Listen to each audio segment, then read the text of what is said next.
Hello, I'm Brian with Maxtec, and today on Minute with Maxtec, I'm unboxing a MaxBlend 2 blender. The MaxBlend 2 high flow is the same as the MaxBlend 2 low flow.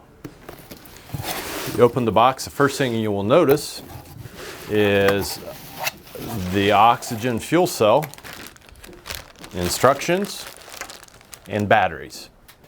The first thing you're really going to notice is how well boxed this is. We take a lot of pride in making sure our equipment arrives unbroken. A nice pad you might want to keep for later if you need to ship back. And the actual MaxBlend unit itself. These are the items you will find enclosed in the box. The actual MaxBlend low flow or high flow unit. Very detailed instructions for use. A wire connector that connects the fuel cell to the actual unit itself. A guide to show you symbols and what they mean. A new set of AA batteries. And notice a piece of material that is there for shipping, just for shipping purposes you can discard after opening. You will notice this exclusive red tape found on Maxtec oxygen fuel cells. This tape is only used during transport and storage. When you get the unit out of the box, remove the red tape. The red tape assures you that the fuel cell will be at its peak performance when needed. Prior to placing it into patient care, remove the red tape. Start the acclimation process to room air. Attach the flow diverter. This is a simple thread. It can be hand tightened.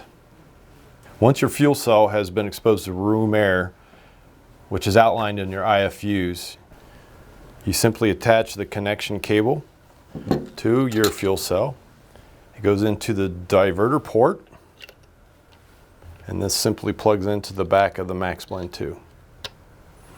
Next, you're going to want to take your 4 AA batteries, and a simple pinch and pull maneuver allows you to pull out the shelf where the batteries will rest. Make sure that you put the batteries in by the diagram outlined in the shelf. Once again, only use new AA batteries. The MaxBlend series of blenders can last up to 5,000 continuous hours on one set of AA batteries. It's impossible to put this in upside down. Simply follow the directions on the back and they slide into place. You should hear that click and you should hear that audible alarm. This automatically puts the MaxBlend 2 into a calibration procedure. The swing tag that describes the buttons and their uses can be mounted very simply on the cable. This concludes the unboxing of the MaxBlend 2 low flow or high flow blender series.